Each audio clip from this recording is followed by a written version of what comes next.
예.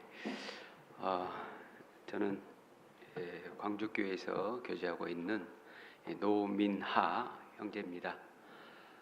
경주에 두 번째 왔습니다.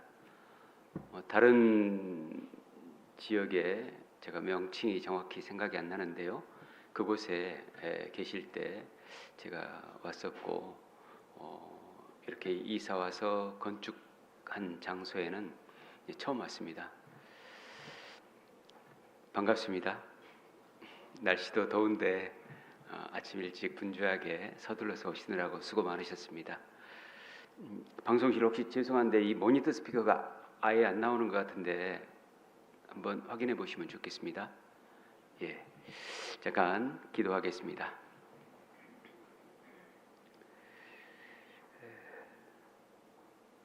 저희를 사랑하시는 거룩하시고 영원하신 아버지 하나님, 죄인으로 태어난 저희들 주님의 보배로운 피로 구원해 주시고 영원한 생명을 얻고 하나님의 아들 되어서 영원한 천국에 갈 수 있도록 그 크신 은혜를 베풀어 주심을 감사드립니다. 헛된 생명의 그림자 같은 나를 헛되이 보내지 아니하고 오직 하나님의 영광을 위해서 남은 생애를 드릴 수 있도록 인도해 주심을 감사드립니다. 지금 공주 갈릴리 수양관에서는 3차 수양회가 진행되고 있습니다. 이번에도 많은 영혼들 참석해서 거룩하신 하나님의 말씀 앞에 무릎을 꿇고 간절한 마음으로 말씀을 받고 있습니다. 오직 그 가운데 친히 역사하셔서 새로운 생명이 탄생하고 더욱더 귀한 주님의 역사가 나타나기를 간절히 기도드립니다. 특별히 땀 흘려 수고하시는 형제 자매님들에게 은혜와 평강으로 갚아주시고 또 무탈하게 수양회가 진행될 수 있도록 역사해 주시옵소서. 오늘 주일 말씀도 오직 성령님께만 친히 의탁합니다. 이 모든 기도 저희를 사랑하셔서 죄에서 구속하신 주 예수님 이름 받들어 기도드립니다. 아멘. 요한복음 9장을 펴겠습니다. 요한복음 9장.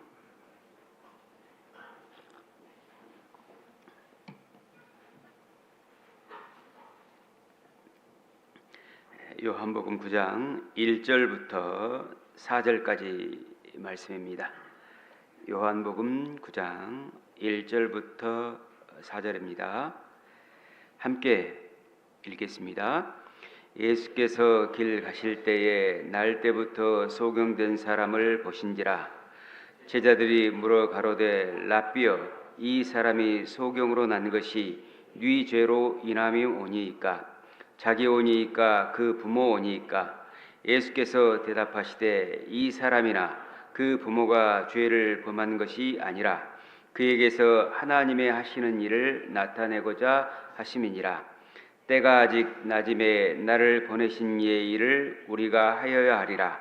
밤이 오리니 그때는 아무도 일할 수 없느니라. 오늘 말씀의 주제는 고통의 전도, 은혜의 열매, 이렇게 정했습니다. 제목에서도 알 수 있듯이 우리가 전도하는 데 있어서 고통이 필요하다, 이런 내용이 될 거고요. 그리고 하나님께서는 그 고통스러운 전도를 우리가 했을 때에 열매가 맺게 하시는데 모든 열매는 하나님의 은혜로 맺혀지는 것이다, 이렇게 전할 수 있을 것 같습니다. 성경 창세기부터 요한계시록까지 성경 전체 얘기가 바로 사실은 구원에 관한 얘기입니다. 그리고 또 한 가지는 이 구원을 전하라는 전도의 명령입니다. 그래서 구원은 아무리 강조해도 지나치지 않겠죠. 각 개인의 구원도 중요하고 다른 사람들, 곧 이뤄진 영혼들의 구원도 너무너무 중요한 겁니다. 하나님께서 우주 만물을 창조하시고 그리고 인류 역사를 이끌어 가시는 과정에서 가장 소중하게 여기는 것이 구원입니다. 성경을 제가 수십 년간 계속해서 공부해 오면서 또 말씀을 들으면서 아무리 생각해봐도 구원에서 벗어나는 건 아니더라고요. 항상 하나님의 초점은 구원에 맞춰 있더라, 라고 하는 겁니다. 자, 그렇다면은 인생이 정말 아름답게 살고 의미 있게 살고 값지게 살고 성공하는 인생이 되려면은요, 첫 번째는 자기 영혼이 구원을 받아야 됩니다. 그리고 두 번째는 다른 사람의 영혼이 구원받도록 전도해야 합니다. 이것이 인생을 가장 값지게 아름답게 성공하는 인생입니다. 지금 이 자리에는 젊은 분부터 또 중장년층 또 노년층까지 이렇게 많은 분들이 계시지 않습니까? 오늘 밤에 내 영혼을 도로 찾는다면 가장 중요한 게 뭘까요? 참으로 내가 구원받았는지 그 문제가 될 겁니다. 내가 정말 하나님의 나라에 들어갈 수 있는 것인지, 그리고 구원받은 사람으로서 나는 그동안 무슨 일을 하고 있었는지, 하나님을 기쁘시게 했는지, 아니면은 내 생명을 연장하기 위해서, 유지하기 위해서 내 하고 싶은 대로, 육신의 소욕대로, 감정대로 이렇게 살아온 것은 아니었는지 한번 돌아볼 수 있겠죠. 새는 죽을 때에 울음이 슬프고 사람은 죽을 때에 말이 정직하다, 이런 말이 있지 않습니까? 죽음 앞에서 가장 중요한 것은 바로 내가 이제 어디로 갈 거냐, 그리고 나는 그간 무엇을 위해서 살아왔는가 하는 것입니다. 창세기 1장은요 6일 동안 하나님께서 우주 만물을 창조하신 내용이 나오잖아요. 그런데 순서를 보면은요, 먼저는 우주 만물이었고 그 다음에 하나님의 형상대로 사람을 창조하신 내용이 나옵니다. 모든 우주 만물은 말씀으로 창조하셨는데 유독 사람은 하나님의 형상대로, 하나님이 자기 형상, 하나님의 형상대로 사람을 창조하시되 남자와 여자를 창조하시고, 1장 27절이죠. 그리고 2장 7절에 하나님이 흙으로 사람을 지으시고 생기를 그 코에 불어넣으시니 사람이 생명이 된지라, 영적인 문제를 아주 자세히 다루는 겁니다. 우주 만물을 먼저 창조하시고 하나님의 형상, 즉 하나님의 영혼을 사람에게 넣어서 사람을 만들어 놓으셨다, 이렇게 말씀하셨습니다. 그 말에는 도대체 어떤 의미가 있을까요? 우리가 무심코 지나칠 수 있었던 그 말에는 아주 중요한 뜻이 들어 있습니다. 우주 만물은 하나님께서 사람을 위해서 만들어 주신 것이다. 왜? 사랑한다는 겁니다. 창세기 1장에서부터 우리를 사랑하신 하나님의 사랑이 아주 깊이 있게 들어가 있다는 것입니다. 2장은 무슨 내용인지 여러분 아시죠? 에덴 동산에 관련된 말씀이잖아요. 에덴 동산을 창설하시고 거기에 아담과 하와를 두셨습니다. 그리고 동산의 모든 나무의 실과를 마음대로 먹도록 했죠. 그러니까 고로 에덴 동산도 하나님께서 아담과 하와를 위해서 만드셨다는 얘기죠. 그 말은 곧 어떤 의미냐? 하나님께서 아담과 하와를 사랑하신다는 의미죠. 1장에서는 창조, 2장에서는 창설, 이런 말씀을 하셨는데요. 창조, 창설이라는 말이 어떤 의미를 가지고 있냐면은 무에서 유가 나왔다는 뜻이거든요. 왜 하나님께서는 창조와 창설을 강조하셨을까? 왜 없는 것에서 있는 것을 만드셨을까? 있게 하시고 그걸 가지고 변형을 하시지 왜 없는 것에서 있는 것을 만들어 주셨을까? 여기에도 아주 중요한 뜻이 있습니다. 사랑이 담겨 있습니다. 하나님께서는 사랑할 것이 없는 사람을 사랑할 수 있다는 거예요. 하나님께서는 나도 나를 사랑할 수 없는데 나를 사랑하신다는 얘기입니다. 하나님께서는 죄인인 나를 무조건적으로 사랑하신다는 것을 가르치는 겁니다. 그런데 창세기 3장에서 아담과 하와는 사탄의 거짓에 속아서 하나님의 사랑을 배신하고 선악과를 따먹지요. 그래도 하나님의 사랑은 실패하지 않았습니다. 짐승의 가죽옷을 지어 입혀서 벌거벗은 아담과 하와의 수치를 가려주죠. 그것이 바로 또 하나님의 사랑입니다. 1장에서도 하나님의 사랑이 들어있는 것이고 2장에서도 하나님의 사랑이 들어있는 것이고 3장에서도 하나님의 사랑이 들어있습니다. 아마 우리가 일생을 살아가면서 하나님의 사랑에 대해서 느끼는 것이요, 천국에 가서 하나님의 사랑을 실질적으로 구체적으로 정확히 알 때에 비하면 글쎄요, 먼지만큼이나 될까 싶습니다.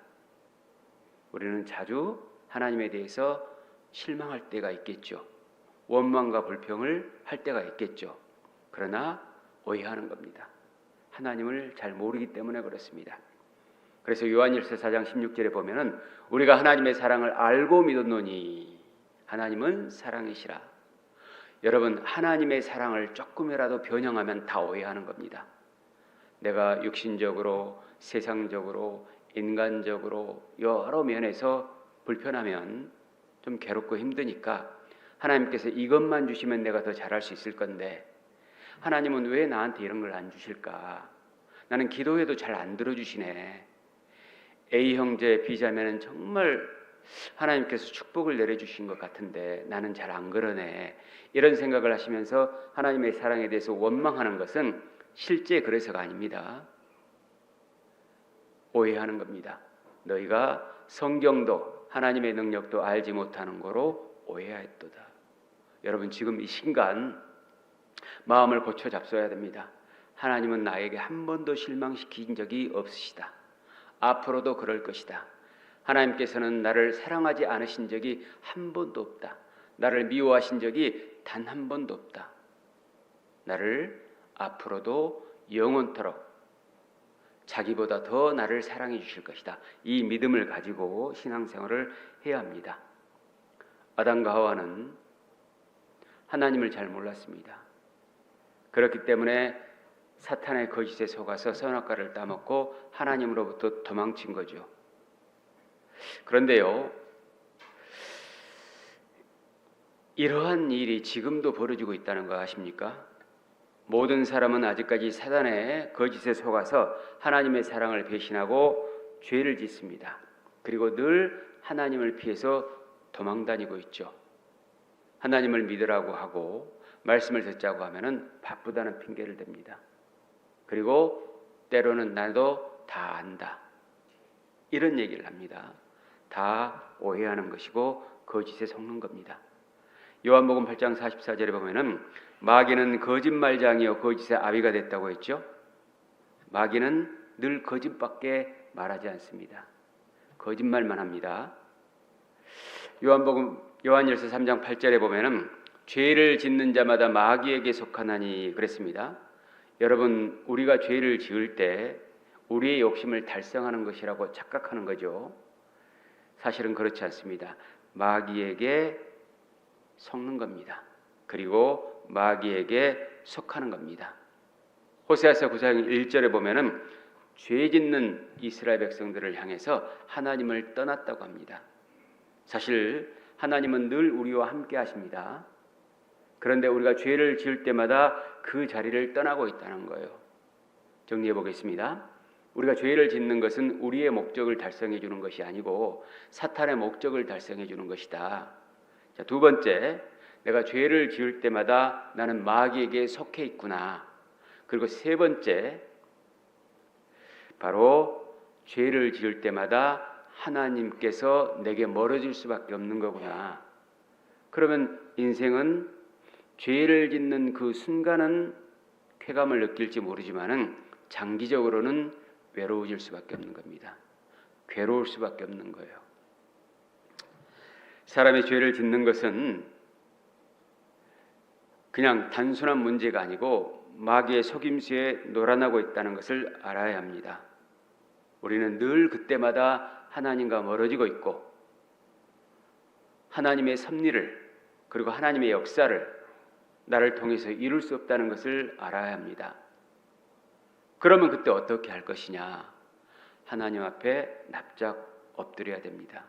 그리고 하나님께 간절한 마음으로 부르짖어야 됩니다. 자기의 잘못을 자백해야겠죠. 그 자백하는 가운데에서 하나님께서 우리 죄를 용서하시고 우리 죄를 깨끗하게 씻어주다고 하신다는 것을 우리는 체험해야 합니다. 그보다 근데 구원받은 그리스도인들이 신앙생활을 더 잘하는 방법이 뭐냐? 고백할 줄 알아야 됩니다. 우리는 세상에 살면서 죄를 짓고 하나님께 자백하는 인생이기보다 하나님께 사랑을 고백하는 인생이 되어야 됩니다.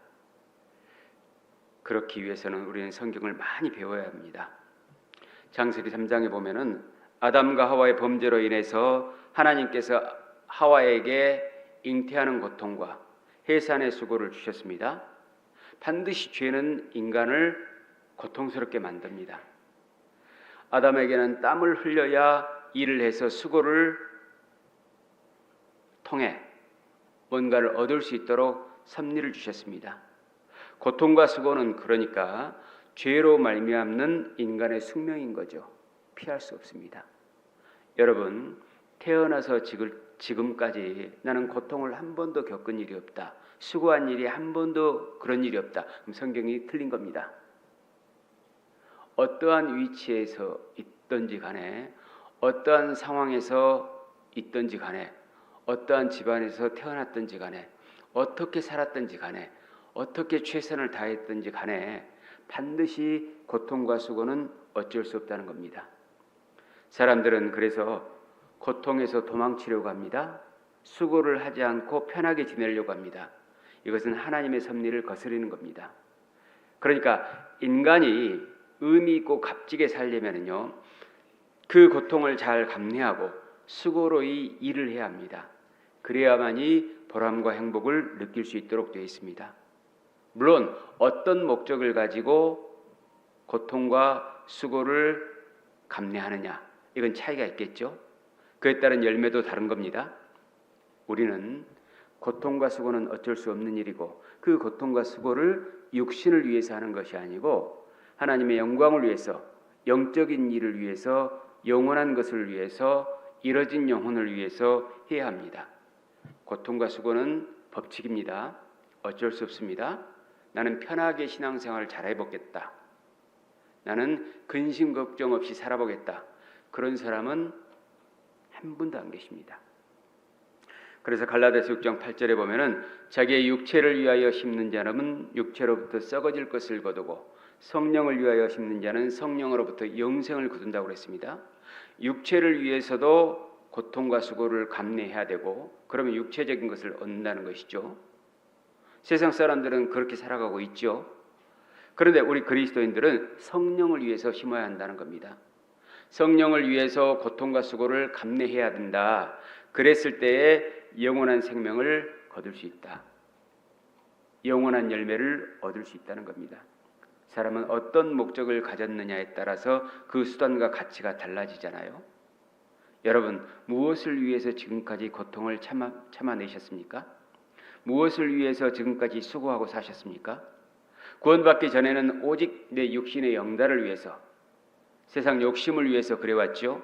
그러나 지금 구원받은 그 시점부터, 주님께서 내 마음에 들어오신 이후부터는 오직 주님을 위해서 그 고통과 수고를 감내해야 합니다. 왜냐하면 주님께서도 이 땅에 오셔서 고통과 수고를 감내하셨거든요. 그런데 주님은 자기를 위해서가 아니었죠. 여러분과 저를 위해서 하신 겁니다. 오직 그것 하나 보고 그것 때문에 십자가의 고통과 아픔과 죽음을 감당하신 겁니다. 여러분, 고통과 수고는 어쩔 수 없는 현실이기 때문에 우리는 목적을 분명히 해야 합니다. 똑같이 칼을 준비해도 주부는 음식을 만드는 데 칼을 사용하겠죠. 의사는 수술해서 환자를 살리는데 칼을 사용할 겁니다. 하지만 강도는 위협하고 살해하고 물건을 뺏기 위해서 칼을 사용합니다. 그래서 우리가 어떤 수단으로 살아가느냐보다도 어떤 목적을 가지고 있느냐가 훨씬 더 중요합니다. 목적이 먼저 바로 서야 되는 겁니다. 그래야 수단도 바로 서는 것이죠. 사람은 자기 인생 목적을 제대로 알고 살아야 모든 수단이 정당한 의미를 갖습니다. 돈을 버는 것도, 직장을 다니는 것도, 공부를 하는 것도, 장사를 하는 것도, 내가 어느 장소에 가는 것도, 누군가를 만나는 것도 목적이 정확해야 됩니다. 목적이 성경적이어야 됩니다. 사람은 하나님과 같은 목적을 가져야만이 참된 인생이 되고, 그 참된 인생이라는 그 목적의식이 분명해야지만이 에너지가 그때부터 솟아오르거든요. 어떤 고난과 핍박도 견뎌낼 수 있는 겁니다. 그러면은 성공한 인생, 행복한 인생이 되는 거죠. 그렇다면 하나님의 간절한 목적이 뭡니까? 시작할 때부터 계속해서 반복했죠. 구원입니다. 하나님의 간절한 목적은 구원받는 겁니다. 또 하나의 하나님의 간절한 목적은 전도하는 겁니다. 그러니까 구원뿐만 아니라 전도까지가 하나님의 목적입니다. 그래서 반드시 구원받아야 하나님의 목적을 달성하는 것이고, 이처럼 반드시 전도를 해야 하나님의 목적대로 우리가 살아가는 겁니다. 구원받지 않은 인생은 다 부질없고 헛된 인생이 되는 것처럼 전도하지 않는 인생은 바로 헛된 인생이 될 수도 있다는 겁니다. 낭비하는 인생이 될 수도 있다는 겁니다. 의미 없이 그냥 생명을 연장해 가는 것이죠. 연명하는 것이죠. 제가 요양병원에 갈 때마다 안타깝게 여기는 것이 있는데요. 한때는 정말 사회적으로 크게 영향력을 행사하면서 활동했던 그 분도 요양병원에 들어가면 탁 누워 계시면서 아무것도 못 하시는 거예요.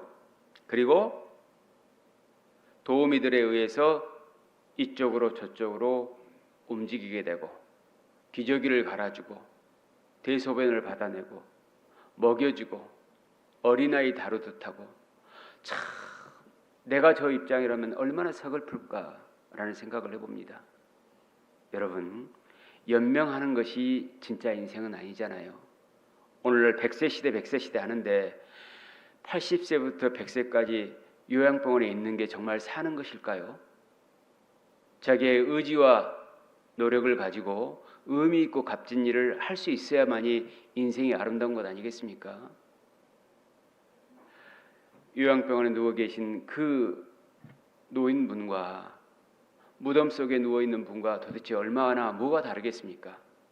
물론 어감에 따라서 불쾌하게 보여질 수도 있는 그런 내용이 될 수도 있겠습니다만은, 그러나 하나님의 입장에서 보면은요, 의미가 있어야 될 것 아닙니까?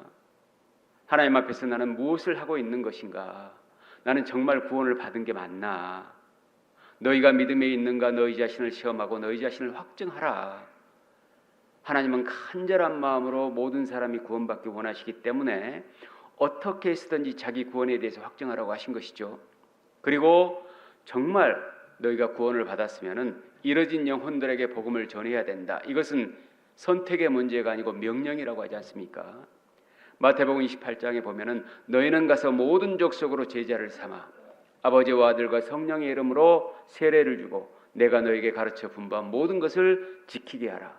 볼지어다 내가 세상 끝날까지 너희와 항상 함께 있으리라. 여러분, 놀라운 것은요, 구원받은 이후에 참으로 전도를 열심히 하잖아요. 하나님이 나의 하나님이 됩니다. 하나님께서 나와 함께 동행하시는 것이 실제적으로 느껴져요. 이론이 아니고 실제로 느껴집니다. 그러나 전도하지 않고 그냥 하루하루 살아가시는 분들, 그런 분은 하나님이 왠지 내게서는 멀리 떨어져 있는 것처럼 느껴집니다. 근데 구원받은 그리스도인요, 하나님과 함께 하시는 것을 느끼지 못하잖아요. 굉장히 외로워집니다. 신앙생활을 하긴 하는데 공허해요. 그래서 여러분, 우리는 오늘부터라도 생명을 연장하거나 연명하는 사람이 아니고 생명을 살아가는 사람, 생명을 움직이는 사람, 행동하는 생명이 되어야 될 겁니다. 오직 복음과 교회를 위해서 살아가야 합니다. 세상에는 막 사는 사람들이 참 많습니다. 그냥 되는 대로 또는 남들 사는 것처럼 살아요. 오직 육신의 정욕, 안목의 정욕, 이생의 자랑에 매여서 사는 사람들이 아주 많습니다. 생각을 하고 살아야 되는데 생각나는 대로 사는 사람이 많아요. 진지하게 살아야 하는데 그냥 즐기려고만 하는 사람이 많아요. 옛날에는 그렇지 않은 것 같은데 요즘 대중매체를 보면은요, 맨날 웃기는 것만 하려고 해요. 맨날 먹는 방송만 하려고 해요. 안타깝지 않습니까? 그걸 볼 때마다 제가 느끼는 것이 뭐냐면은 인간이 정말 짐승처럼 변해가고 있는 것 아닌가? 왜 저렇게 됐을까?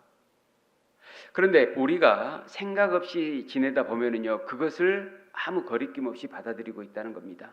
비판 의식 없이 그것을 그냥 떴기 때문에 본다는 것이죠. 그리고 그 조회수에 나도 일조를 하고 있는 그런 사람들이 있다는 겁니다. 내가 이것을 꼭 봐야 되는 것인지. 그 사람들은 돈을 벌기 위해서 그렇게 하고 있는 거지 않습니까?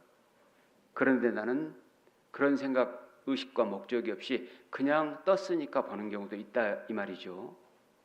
여러분, 반드시 어떤 일을 하시든지 간에 이렇게 합시다. 무엇을 보든지 간에 내가 이걸 꼭 봐야 하나? 어디를 가든지 간에 내가 여기를 꼭 가야 하나? 또 누구를 만나든지 간에 내가 그 사람과 만나야 하나? 내가 꼭 이 일을 해야 하나? 이런 의미를 한번 찾아봅시다. 이유를 한번 찾아봅시다.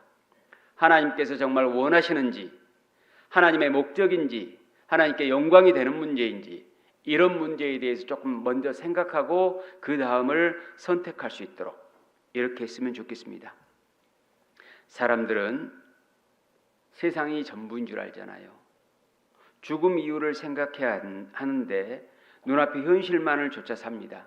그런데 그런 사람들의 우리 그리스도인이 동조할 수도 있다는 것이죠. 아무 생각이 없으면은 그리스도인들은 절대 인생을 막 살아서는 안 됩니다. 뼈저리게 후회할 짓을 절대 하면 안 되는 거예요. 풍성한 하나님의 말씀을 먹고 사는데도 불구하고 그런 사람들이 있으면 안 되는 겁니다. 하나님의 목적인 구원과 전도를 위해서 우리는 살아야 합니다. 목적이 분명해야 합니다. 나는 어떻게 쓰든지 내 구원이 확실한지 날마다 살펴보겠다. 나는 어떻게 쓰든지 한 영혼이라도 더 전도해 보겠다. 이런 마음을 가지고 살 때에서 비로소 우리는 의미와 가치를 찾습니다. 그리고 행복해집니다. 여러분, 사람이 편하게 산다고 해서 행복한 건 아니잖아요. 편하게 산다고 해서 마음에 평안이 생기는 건 아니잖아요. 조금 고통과 수고를 한다 할지라도 의미를 찾아낼 때에, 그것이 나중에도 후회가 되지 않을 때에 그 사람은 정말 만족스럽고 행복해지는 겁니다. 인간은 반드시 그렇게 돼 있어요. 배가 고팠을 때 밥을 먹는 것하고 배부를 때 밥 먹는 것하고는 다르지 않습니까? 밥을 먹는 건 같지만은 배가 고파서 절실할 때 밥을 먹으면 너무너무 감사하고 행복하지만 배부를 때 밥을 먹으면은요 정말 괴로울 수도 있지 않습니까?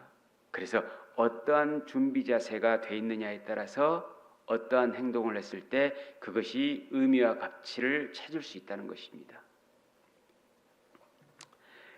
우리가 하나님의 말씀을 통해서 구원을 받고 구원받은 사람에게 가장 중요한 것이 전도라는 걸 알고 한 영혼이라도 더 살리려고 했을 때에 그것이 내 사명이고 내가 할 수 있는 유일한 일이고 또 내가 꼭 해야만 하는 것이고 나만 할 수 있다라고 하는, 여러분, 전도는 아무나 할 수 있는 건 아니잖아요. 대통령이라고 할지라도 전도 못 하잖아요. 기독교인으로서 정말 어떤 높은 위치에 있다고 해서 꼭 전도를 할 수 있는 건 아니지 않습니까? 전도는 구원받은 사람만 할 수 있는 거잖아요. 천사도 전도를 못 합니다. 하나님도 직접 전도하지 않습니다. 구원받은 사람을 통해서만 전도하시잖아요. 왜? 구원받은 사람은 하나님의 큰 사랑을 깨달은 직접적인 수혜자이기 때문에 그렇습니다. 천사가 능력 면에서는 우리보다 훨씬 더 뛰어나죠. 그러나 능력으로 전도가 되는 게 아닙니다. 가슴으로 전도하는 겁니다. 내가 하나님의 사랑을 깨달은 그 사랑, 그 마음, 간절한 마음으로 이 사랑을 전하고자 하는 그 마음이 전도를 이루게 만드는 것입니다. 하나님께서는 그 마음을 사용하시는 겁니다. 여러분, 이 가슴이 식어버렸으면 정말 비참한 겁니다. 이 가슴에 불을 지펴야 됩니다. 복음의 불을 붙여야 됩니다. 이 가슴에 하나님의 사랑의 뜨거운 불길을 지펴야 됩니다. 그래야지만이 우리가 살아있는 것을 느낄 수 있습니다. 우리가 그리스도인이지만은 살아있는 것을 못 느낄 수도 있는 거거든요. 하루하루 그냥 지내는 겁니다. 시간은 흘러서 벌써 8월이 다 돼가지 않습니까? 1년 금방이잖아요. 참 세월이 너무 빠르다는 걸 느낍니다. 근데 이 빠른 세월, 많은 세월을 보내면서 나는 도대체 무슨 일을 했을까 생각해 보면은요, 너무 안타깝고 하나님께 죄송할 때가 많아요. 이러려고 내가 구원을 받았을까? 이러려고 내가 살고 있을까? 정말 하나님 앞에 죄송할 때가 있습니다. 여러분, 우리는 인간으로서 이 땅에 태어났지 않습니까? 그리고 하나님의 그 큰 사랑을 통해서 구원을 받았지 않습니까? 그리고 교회 안에 머물러 있을 수 있지 않습니까? 그런데 정말로 나는 하나님의 가장 원하시는 일, 가장 값지고 이 세상 누구도 할 수 없는 일을 지금 하고 있는가? 그걸 통해서 내가 살아있음을 느끼는가? 한번 생각해 보자는 겁니다. 하나님의 구원과 전도는 십자가로 완성이 됐지 않습니까? 왜 십자가로 완성을 꼭 하셔야 했을까? 다른 걸로는 안 됐을까? 바로 고통과 수고가 필요했기 때문에 그렇습니다. 고통과 수고를 통해서 하나님의 사랑을 우리에게 나타내 준 겁니다. 우리의 고통과 수고를 통해서 다른 사람이 우리의 사랑을 또 깨달을 수 있기 때문에 하나님께서는 그리하신 겁니다. 편안한 사랑은 사랑이 아니에요. 고통과 수고가 있어야 사랑인 겁니다. 십자가는 하나님과 우리를 화목하게 해줬고, 그리고 사람과 사람을 화목하게 할 수 있는 틀입니다. 하버드 대학교에서 80년 동안 행복에 대해서 연구를 한 적이 있었어요. 그러니까 한 사람의 평생을 연구해 본 거죠. 여러 사람을. 그런데 진짜 행복이요, 돈과 명예가 아니라는 것은 분명했다는 겁니다. 많은 돈을 버는 것이 그 사람의 행복의 길이 아니었다는 것이고, 명예롭게 세상에서 높이 되는 것도 그 사람의 진정한 행복은 아니었다는 것이 밝혀졌습니다. 그럼 뭐냐? 관계가 중요하다는 겁니다. 관계. 누구누구와의 관계가 중요하다는 겁니다. 로또 복권에 당첨이 돼도요, 관계가 틀어져 버리면은 로또 복권도 의미가 없는 겁니다. 혼자서 잘 먹고 잘 사는 것이, 하고 싶은 일 다 하는 것이 정말 행복일까요? 그때 자체, 그 순간은 괜찮겠죠. 그러나 장기적으로는 익숙해져 버립니다. 사람은 뭐든지 익숙해져 버리거든요. 익숙하면은 마음속에서 행복하지 못하게 느껴지는 겁니다. 그런데 많은 사람들이 1분의 쾌감을 위해서 수십 년의 후회를 선택해 버린다는 겁니다. 많은 사람들이 1분의 죄를 위해서 영원한 거룩을 버린다는 겁니다. 우리는 그러지 말아야 합니다. 우리는 잠깐의 즐거움을 위해서 영원한 것을 놓쳐서는 안 될 겁니다. 구원받지 않은 사람은 하나님과 수직의 십자가로 연결돼야지만이 되고, 또 구원받은 사람은 수평의 십자가로 관계 형성을 잘 맺어가야 됩니다. 그랬을 때에 그 사람은 인생을 올바로 사는 겁니다. 그러니까 십자가만이 인생을 가치 있게 만들어주는 것이고, 십자가만이 인생을 올바로 살도록 만들어주는 겁니다. 십자가를 늘 기억해야 됩니다. 십자가, 수직이죠. 하나님과 나와의 관계, 내가 정말 구원을 받고 사는가, 그리고 하나님 앞에 내가 정말 올바로 사는가, 수평의 관계, 한 영혼이라도 더 전도하고자 하는 그 마음을 가지고 살아야 됩니다. 오늘 읽은 본문 요한복음 9장 1절로 4절에는요, 먼저 8장에서 이런 내용이 나오거든요. 성전에서 예수님께서 유대인들에게 죄에서 자유케 되려면 진리를 깨달아야 할 것이다, 그러면서 전도를 하시죠. 예수님께서도 계속해서 전도를 하고 계시는 겁니다. 여러분, 이 예수님께서 실질적으로 행적을 나타내신 그 성경이 마태, 마가, 누가, 요한 사복음서지 않습니까? 근데 예수님께서 마태복음 28장까지 있고, 그 다음에 마가복음은 16장까지 있고, 누가복음은 24장까지 있고, 요한복음은 21장까지 있어요. 근데 이 네 권의 복음서에서 무엇을 얘기하는지 한번 자세히 보십시오. 항상 구원 얘기입니다. 그리고 전도 얘기입니다. 그 얘기밖에 안 하셔요, 사실은. 그리고 사도행전부터 베드로와 바울에 의해서 또 그 얘기가 진행되고 있는 겁니다. 여러분, 구원과 전도가 얼마나 중요하냐, 이건 아무리 강조해도 지나치지 않는 겁니다. 성전에서 예수님께서는 유대인들에게 전도를 했습니다. 죄에서 자유케 되려면 진리인 나를 깨달아야 한다. 하지만 유대인들은 예수님을 향해서 돌로 치려고 한 거죠. 예수님께서는 하는 수 없이 유대인들을 피해서 몰래 성전에서 빠져나가셨어요. 예수님은 그러한 고통을 당하시면서도 계속해서 전도를 하고 계셨다는 겁니다. 왜?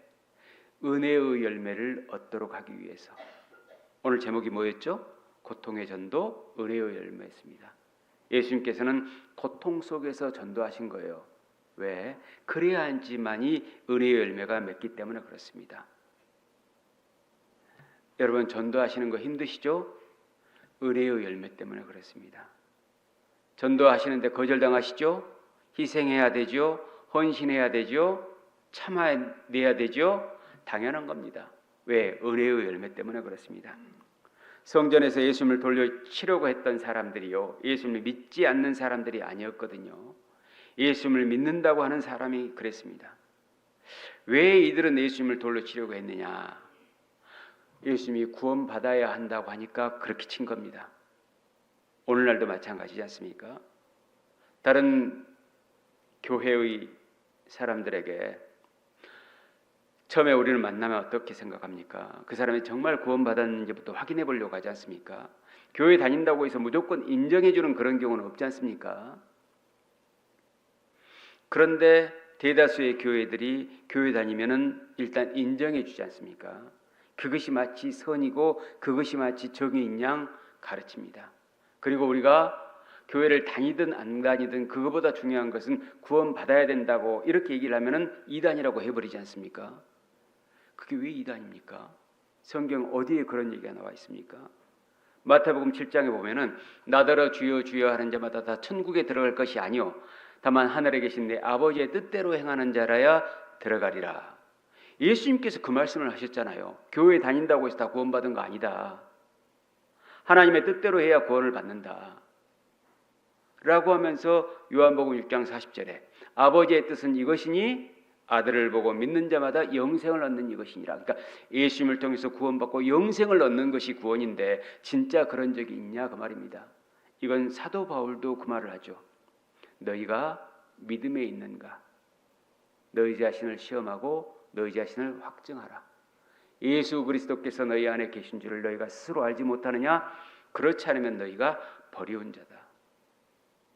그러니까 계속해서 구원을 강조하면서 아무리 그 사람이 믿는다고 할지라도 확인해 보는 것은 예수님도 그러셨고 사도 바울도 그랬는데 우리가 그렇게 하는 것이 잘못된 건 아니지 않습니까? 그걸 이단이라고 얘기하는 것이 뭔가 모순 아닐까요? 진짜 중요하지 않기 때문에 어물쩍 넘어가려고 하는 건 아닐까요? 여러분, 구원은 어물쩍 넘어갈 문제입니까? 아닙니다. 이건 영원히 바뀔 수 없는 문제이기 때문에 너무너무 중요한 문제입니다. 인생은 딱 한 번밖에 없잖아요. 이 세상을 떠나면 다시는 돌아올 수 없는 것이잖아요. 그렇다면 내 구원 문제가 정말 중요한 겁니다. 내가 정말 구원을 받았느냐, 내게 열매가 나타나고 있는 것이냐. 아까도 마태복음 7장을 말씀을 드렸는데 그 마태복음 7장 같은 장에 열매로서 그들을 알지니 가시나무에서 포도를 무화과에서 엉겅퀴를 따겠느냐. 이와 같이 좋은 나무마다 좋은 열매를 맺고 나쁜 나무가 나쁜 열매를 맺나니 좋은 열매 맺지 아니하는 나무마다 찍혀 불에 던지우리라. 지옥 간다는 얘기잖아요. 여러분, 자기 구원 문제를 가장 소중히 여겨야 합니다. 그런데 또 놀라운 거는요, 자기 구원 문제를 정말 소중하게 여기잖아요. 이 세상 무엇과도 바꿀 수 없다는 그 믿음을 정확히 가지고 있잖아요. 그러면 다른 사람의 구원 문제도 정말 소중히 여기더라고요. 어쩌면 다른 사람이 구원받는 문제에 대해서 그 당사자보다 훨씬 더 안타까운 마음을 가지고 그 사람에게 다가가요. 그렇죠? 안 그래요? 누군가를 전도할 때 그 사람의 말씀 들을까 안 들을까 막 마음 졸이잖아요. 그리고 말씀 듣는 태도 계속 보잖아요. 이 사람 잘 듣고 있나 하면서 계속 보지 않습니까? 왜 그렇게 됐을까요? 내 구원이 그만큼 소중하니까. 왜 그렇게 됐을까요? 내가 정말 구원받은 게 맞으니까 아마 그럴 겁니다.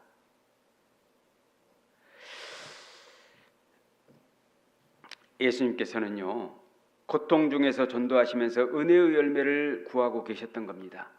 이것이 성경의 법칙입니다. 이 법칙은 우리에게도 그대로 통용됩니다. 지금도 많은 사람들이 예수님을 믿는다고 하면서도 구원을 받지 않으려고 합니다. 왜? 세상 욕심과 자기 생각이 가득 차 있으니까 그런 거예요. 이건 속는 인생이죠. 속는 줄도 몰라요. 육신의 명예를 얻고 많은 재물을 얻고 떵떵거리고 의기양양하고 기세등등하고 남을 부리고 위에 앉아 있으면서 거들먹거리고 나는 인생을 성공했다. 나 같은 사람은 없어. 다른 사람을 다 무시합니다. 그래봤자 조금 있다 죽잖아요. 그래봤자 곧 있으면 흙으로 돌아가잖아요. 너는 흙에서 왔으니 흙으로 돌아갈지니라. 여러분, 이런 말을 우리가 듣지 않습니까? 참 하나님이 계시다면 불공평하다. 아니, 못된 놈은 저렇게 잘 되고 좀 열심히 살려고 하고 착한 사람은 저렇게 못되고 불공평하다. 그것은 영원한 세상을 모르면 그렇게 평가될 수 있습니다. 그러나 우리가 살고 있는 이 7, 80년이라는 시간이요, 영원 속에 들어가면 한순간에 불과한 거지 않습니까? 그래서 다윗은 그러지 않습니까? 나의 일생이 주의 앞에는 없는 것 같사오니 이렇게 말씀하시잖아요. 시편 90편 4절에도 보면은 주께서는 주에게는 천년이 지나간 어제 같으며 밤의 한 경점 같을 뿐이다. 그러지 않습니까? 그러니까 이 세상의 80년이라는 시간이 한순간에 불과하다는 겁니다. 그러니까 이 세상에 어떻게 살든지 간에 우리가 이 세상만 보면은 불공평하게 느껴지지만 영원 속에 들어가 보면은 이게 공평한 게 느껴지는 겁니다. 왜냐하면 사람은 이렇게 살든 저렇게 살든 결국 다 흙이 되거든요. 대통령도 흙이 되고 재벌도 흙이 되고 나도 흙이 되고 거지도 흙이 되고 세상에서 찌질하게 살던 사람들도 다 흙이 되어버립니다. 똑같아져 버립니다. 그러니까 하나님은 공평하신 거예요. 그리고 모든 사람에게 24시간을 주신 것이죠. 공평한 겁니다. 24시간을 왜 주셨을까요? 구원받을 기회로 주신 겁니다. 그러니까 구원받아야 정말 인생이 성공한 겁니다. 사람들은 다 속고 살고 있는 겁니다. 여러분, 속고 사는 사람들을 부러워하는, 속지 않고 사는 우리가 되면 안 되겠죠? 우리는 그들을 부러워할 필요가 없는 것이죠. 제가 전도하면서 가장 힘든 점, 그게 있었어요. 여러분은 전도하면서 가장 힘든 점이 뭡니까? 하나님 계신 거 설명하는 겁니까? 복음을 정확히 정리해 주는 겁니까? 세상 욕심과 자기 생각을 빼내는 게 제일 힘든 것 같아요. 간절하고 겸손한 마음을 갖게 하는 게 제일 힘든 것 같아요. 진짜 원하는 마음을 갖게 하는 게 제일 힘든 것 같아요. 아무리 하나님 살아계신 거 설명해도 원하지를 않아요. 아무리 하나님께서 사랑하신다고 해도 원하지 않아요. 아무리 죄인이라고 해도, 아무리 지옥 간다고 해도 원하지를 않아요. 영원한 생명이 있고 영원한 천국이 있고 당신이 정말 행복해질 수 있는 길이 있다고 해도 원하지를 않아요.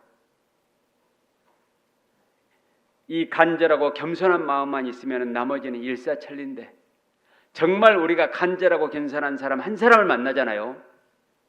그러면요, 에덴 동산 딱 하나만 얘기해도 믿을 겁니다. 진짜 에덴 동산은 4강이 흘렀고 2개의 강 설명해주고 자료 찾아서 정리해주면은요 믿을 겁니다. 진짜 하나님 살아계신 거 맞다고. 저는 개인적으로요 93년도에 구원을 받았는데요, 가장 먼저 들었던 말씀이 이 말씀이었습니다. 이사야 34장 16절 말씀이었는데 너희는 여호와의 책을 자세히 읽어보라. 이 말씀을 딱 듣자마자 하나님 계시겠다 딱 마음이 들더라고요. 그런 분 안 계시죠? 그런 분 안 계시죠? 근데 저는 그런 마음이 들었습니다. 근데 제가요, 구원받기 전에는 몰랐는데 구원받고 나서 제가 알았습니다. 내가 찾는 마음이 많았구나. 어렸을 때부터 찾는 마음이 제가 있었더라고요. 물론 여러 가지로 어려운 환경 속에서, 부족한 환경 속에서, 결핍한 환경 속에서 정말 마음고생을 많이 하면서 살아왔기 때문에 이 세상에 대해서 실망감이 많았기 때문에 뭔가 새로운 세상, 정말 죽음 이후의 세상에 대해서 더 찾았기 때문에 그런 게 아닌가 싶습니다만은, 근데 너희는 여호와의 책을 자세히 읽어보라. 이 말씀을 통해서 하나님 살아계시겠구나. 그렇다면은 내가 지금까지 살아온 인생이 맞지 않을 수도 있겠구나. 하나님이 살아계시다고 한다면은 그분의 목적이 중요하겠구나. 이게 딱 연속해서 되더라고요. 뭐 제가 특별해서 그런 건 아닌 것 같고요. 저보다 더 영적인 의식이 갈급했던 그런 분도 계실 수 있겠습니다만은 왜 그랬는지 이유를 알고 싶지 않습니까?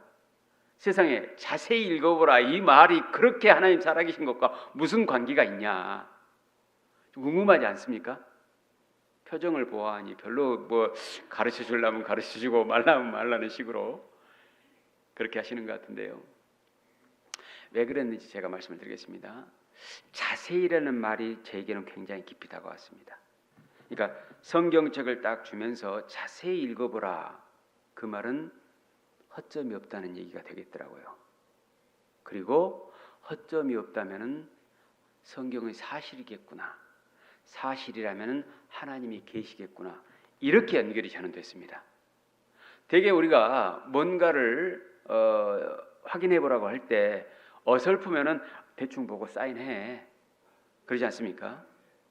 그리고 무슨 말을 설명을 해주면서도 막 따지려고 하면 뭘 따져. 그냥 내가 말하는 것이 맞다니까. 이러면서 그냥 믿게 하려고 하지 않습니까?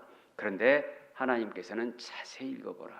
그 말은 하나님은 자신 있다는 얘기가 되겠더라고요. 하나님께서 자신이 있으면 하나님 살아계신다는 얘기가 되겠더라고요. 그러면 하나님은 신이니까 하나님이 진짜 살아계시다면은 이렇게 살면 안 되겠다 생각이 들었습니다. 저는 그 당시에 공직 생활을 하고 있었는데요. 어떻게 해서든지 높이 돼야겠다 그 마음을 가지고 있었거든요. 정말 높이 돼가지고 기관장을 하는 것이 제 꿈이었거든요. 제가 돈 욕심은 그렇게 없었거든요.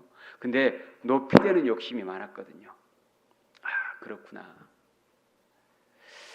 정말 하나님이 살아 계신다면은 영원한 세상도 있을 수 있고, 결국 사람은 죽는 거니까 이 땅에서 내가 높이 돼봤자 결국 죽는다면 무슨 의미가 있을까?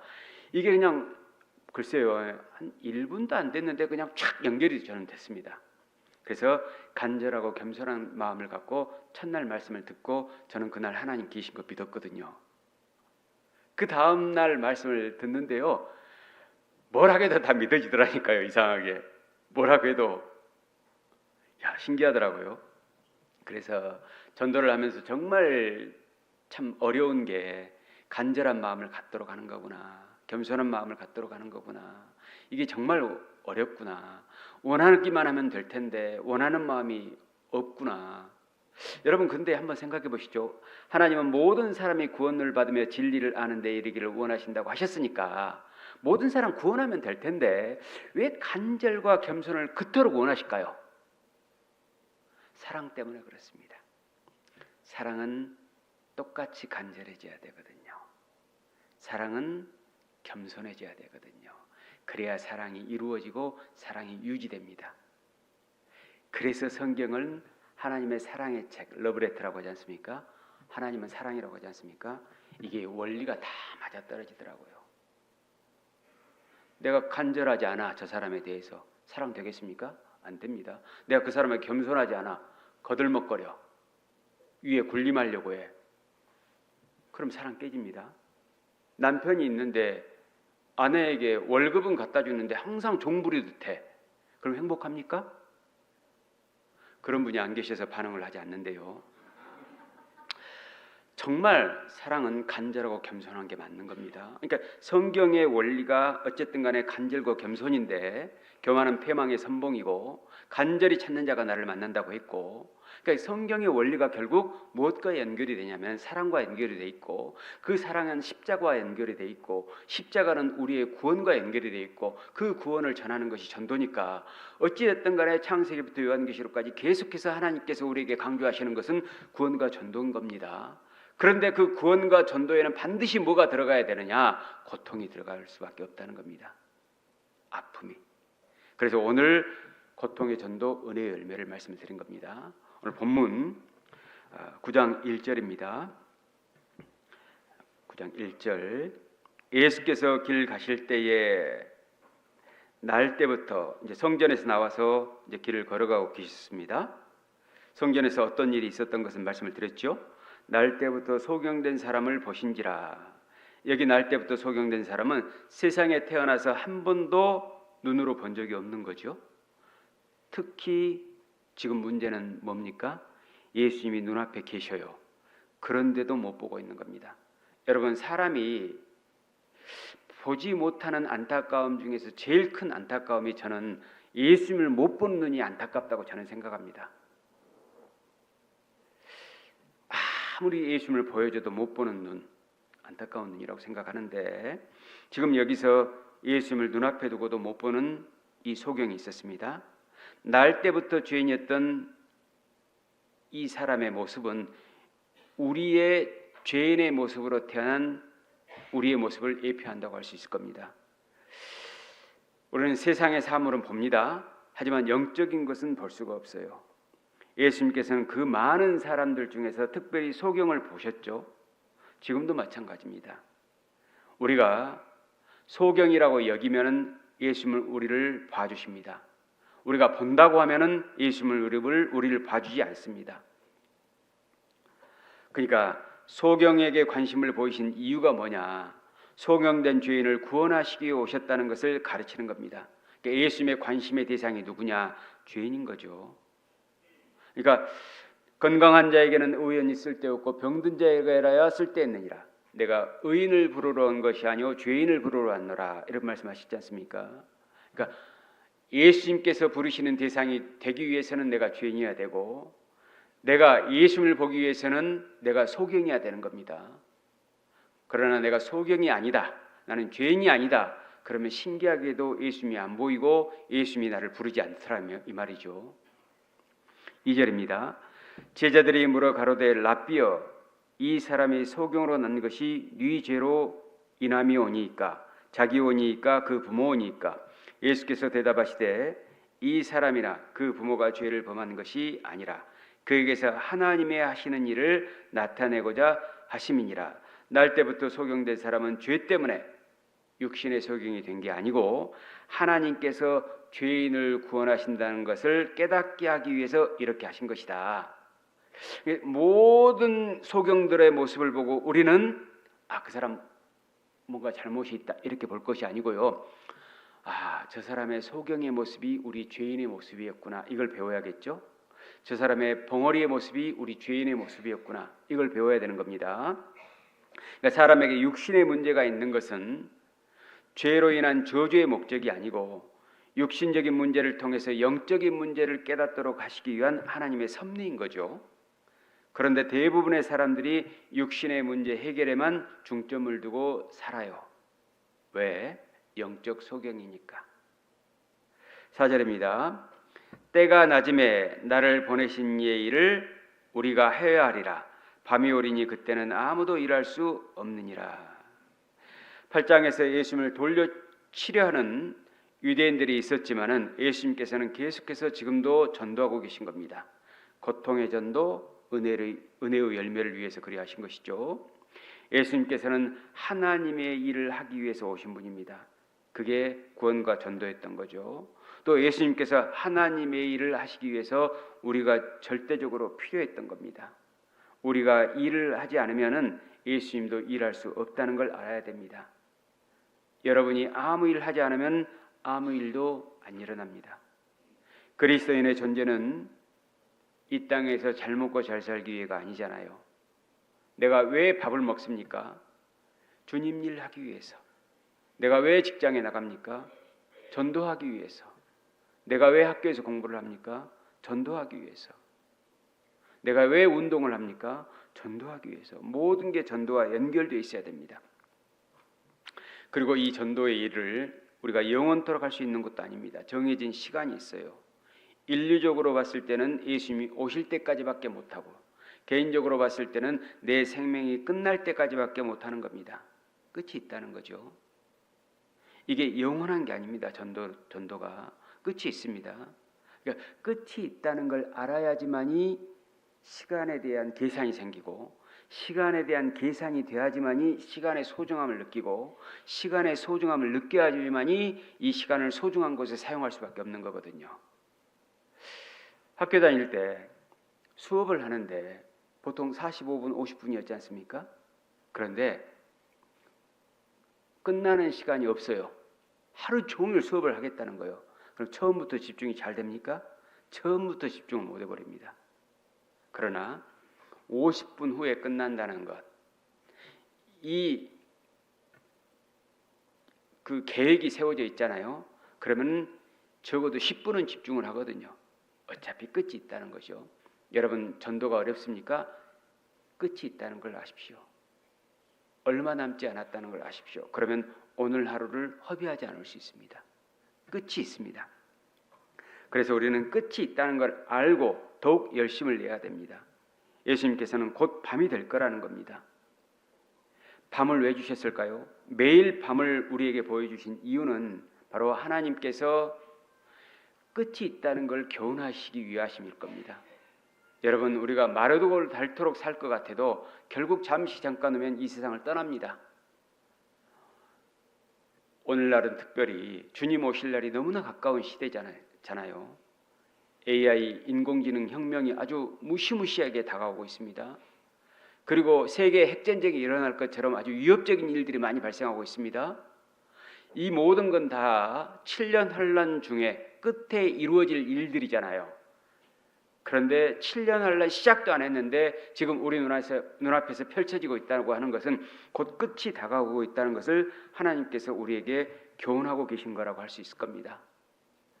여기 요한복음 9장 1절부터 4절 말씀 이후에 예수님께서는 침을 땅에 뱉어서 진흙을 일겨서 이 소경의 눈에 발라주십니다. 그리고 하시는 말씀이 실로암 못에 가서 씻으라고 하거든요. 소경은 밝은 눈이 돼서 다시 돌아왔습니다. 사람들은 이 보게 된 소경을 보고 깜짝 놀라죠. 그러면서 물어봅니다. 어떻게 해서 눈을 떴냐? 그러자 소경이 자신의 눈 뜬 이유를 얘기해 줬는데 그 소경을 데리고 바리새인들에게 찾아가게 됩니다.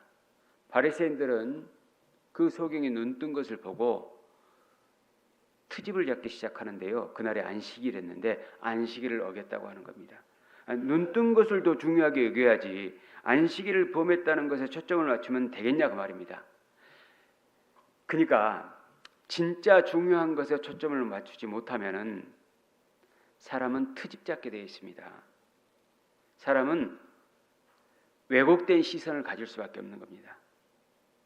교회 안에서 마찬가지입니다. 진짜 중요한 것은 복음 전해지는 거잖아요. 근데 복음을 열심히 전하는 것을 보고 거기에 함께 힘을 실어줘야 되는데 다른 걸 가지고 트집을 잡고 태클을 거는 그런 경우도 있을 수 있다는 겁니다. 예수님 당시에도 그런 일이 있었다는 것이죠. 바리새인들은 예수님을 비난했습니다. 예수님은 이 비난 가운데에서도, 그러니까 핍박과 고난을 당하시면서도 계속해서 전도하십니다. 예수님의 고통이 전도인 것이죠. 마가복음 1장 38절에 보면은 우리가 다른 가까운 마을로 가자. 거기서도 전도하여야 하리니 내가 이를 위하여 왔노라 그랬습니다. 예수님은 구원하러 오신 분도 맞고 전도하러 오신 분도 맞은 겁니다. 그래서 예수님께서는 고통의 전도로서 은혜의 열매를 맺게 하신 분인 거예요.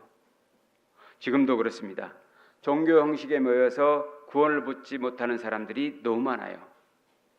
이건 마치 병원에는 다니는데 병은 낫지 않으려고 하는 것과 같아요. 무엇이 중요한지 몰라요. 교회 나오는 게 중요합니까? 율법을 지키는 게 중요합니까? 종교의식을 지키는 게 중요한 겁니까? 제가 이번에도 하교시장에 2차 때 가서 수십 년간 이 교회를 다니신 분이 찾아오셔가지고 상담을 2번에 걸쳐서 계속 했는데요.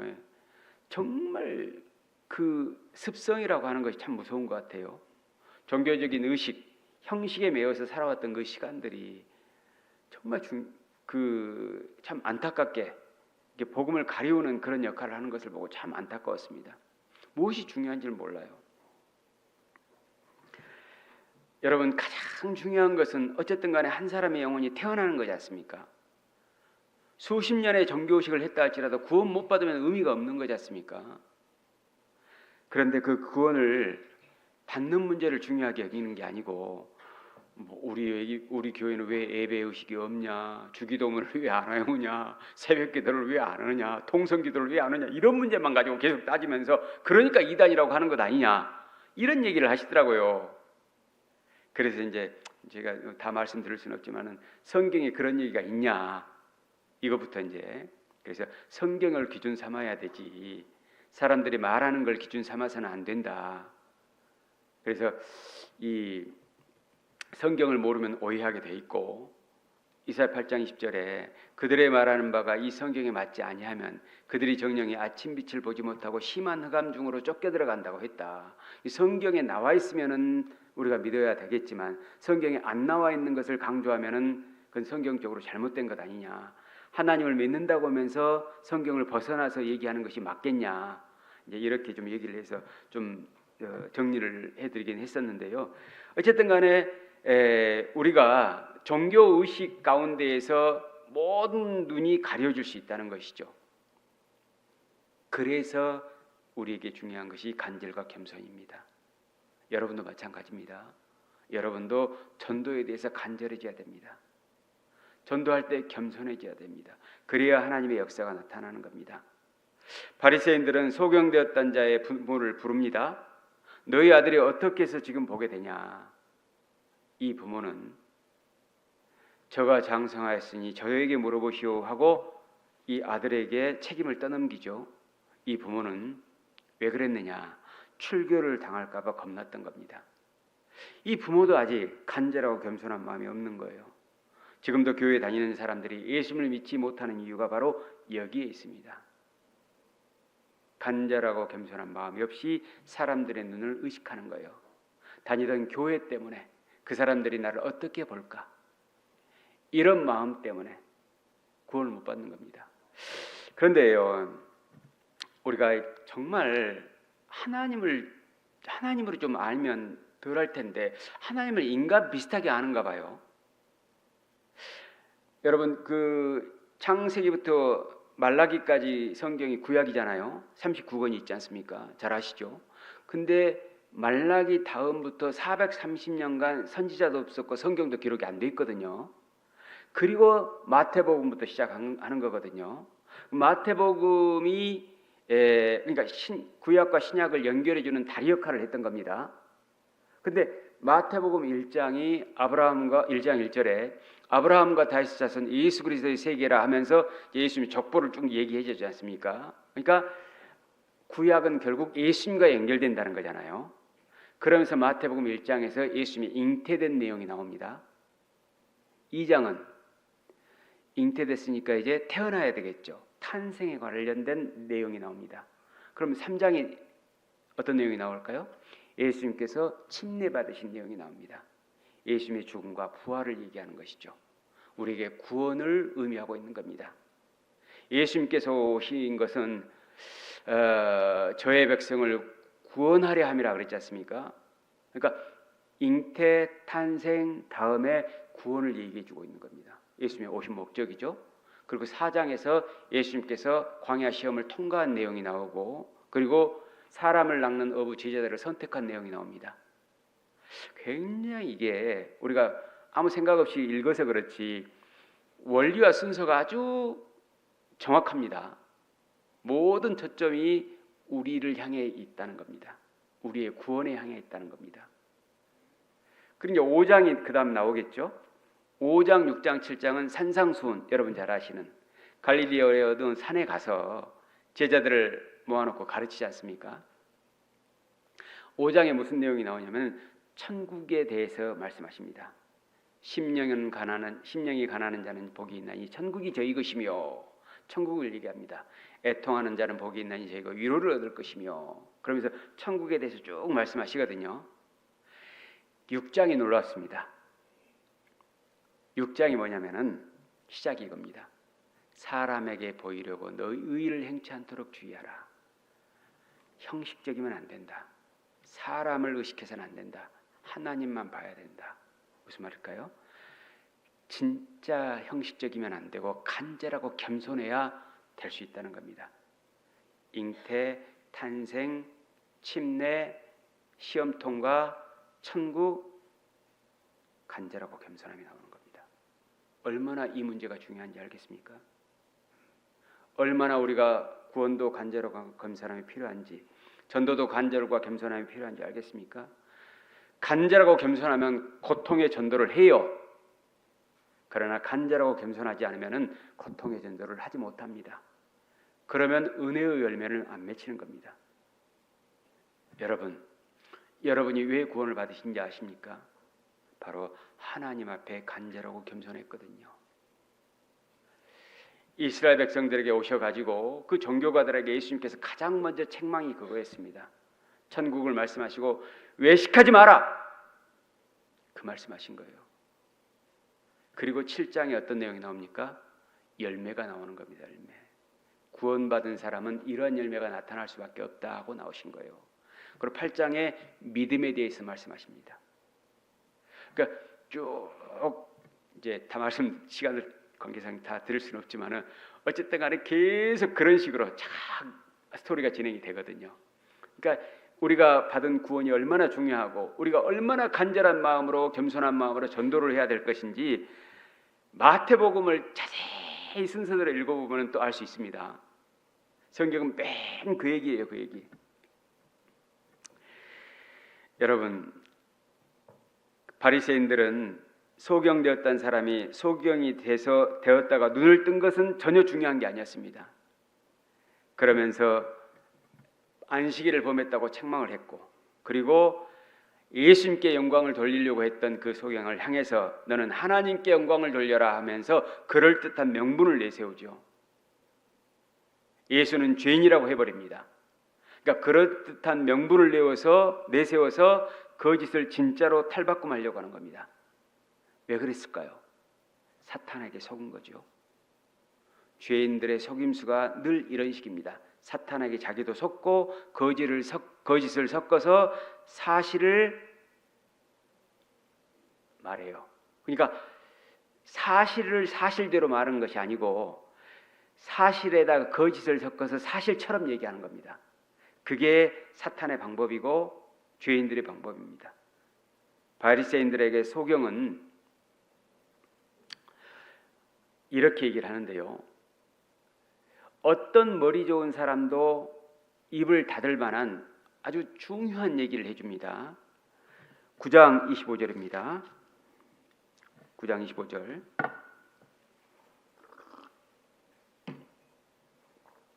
9장 25절 같이 읽어보죠. 대답하되 그가 죄인인지 내가 알지 못하나 한 가지 아는 것은 내가 소경으로 있다가 지금 보는 그것이니이다. 자, 예수님이 죄인인 것을 내가 모르겠다. 하지만 한 가지 아는 것은 나는 소경이었었는데 지금 본다. 이 말이 우리 구원받은 사람들에게 정확히 연결되죠. 우리도 이 소경과 같아야 되겠죠? 우리가 처음에 구원받았을 때는 디테일한 것까지 다 모를 수는 있잖아요.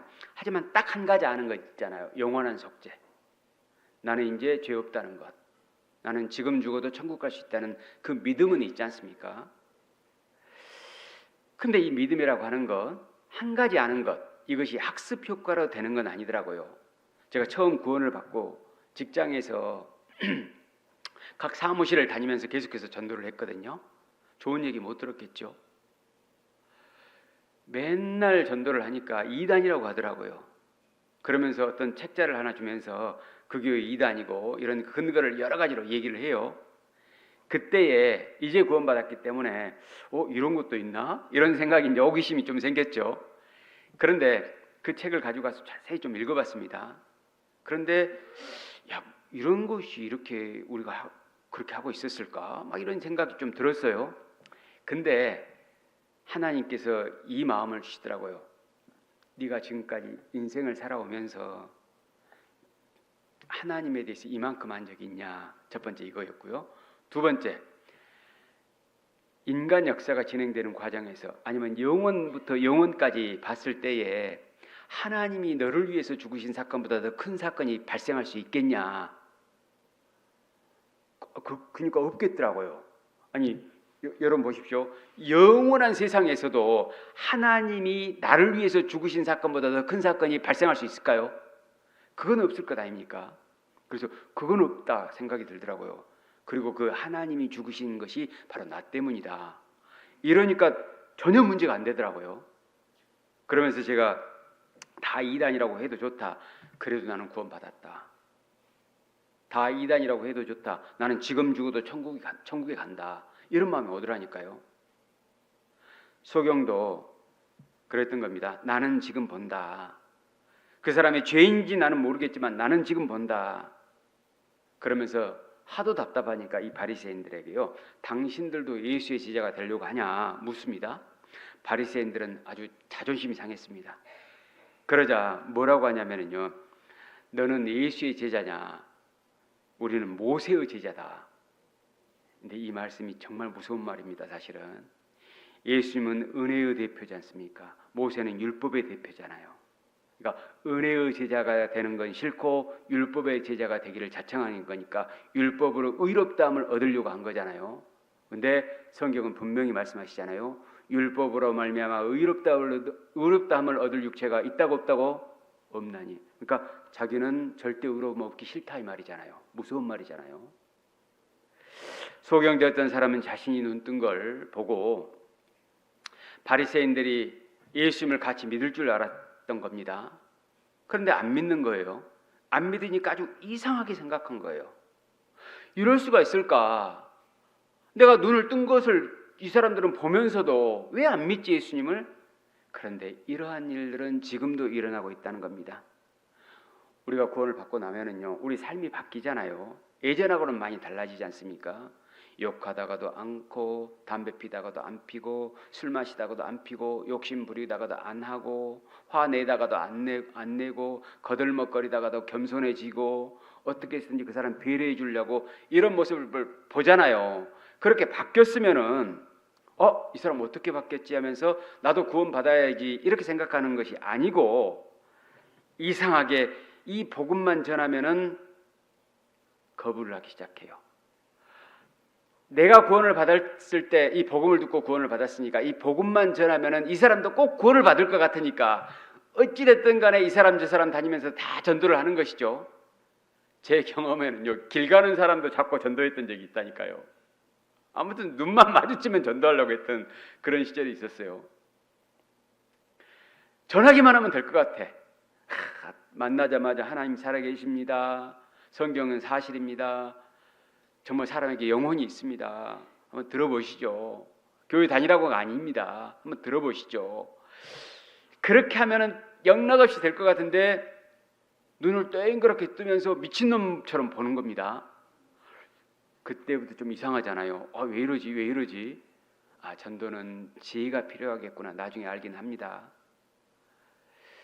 전도는 정말 지혜롭게 그 사람에게 다가가야지만이 한 영혼을 건질 수 있다는 것, 한 영혼을 건지는데 쉬운 일이 아니다는 걸 많이 이제 깨닫게 되지 않습니까? 우리가 이 소경과 같은 모습이 우리에게도 있고 우리에게 있다는 것을 통해서 우리가 소경처럼 우리도 눈 떴다는 걸 알고 있고 소경이 예수님을 만났던 것처럼 우리도 예수님을 만났던 것을 알 수 있다는 겁니다. 우리가 구원을 받았다고 하면 사람들은 우리를 좋게 안 보잖아요. 소경을 그렇게 봤던 것처럼. 그리고 늘 자기 자존심만 내세워가지고 자기도 뭐 아는 것처럼 하는 경우들이 많습니다. 이 소경이 그러한 일을 당했던 것처럼. 34절입니다. 9장 34절. 저희가 대답하여 가로되 내가 온전히 죄 가운데 나서 우리를 가르치느냐 하고 이에 쫓아내어 보내니라. 수십 년간의 종교 생활을 쉽게 무너뜨리지 못하고 있는 겁니다. 이건 어느 정도 이해는 돼요. 지금까지의 모든 삶이 송두리째 무너지는 것 같았을 겁니다. 이 유대인들, 바리새인들은. 하지만 영원한 생명이 달린 문제잖아요.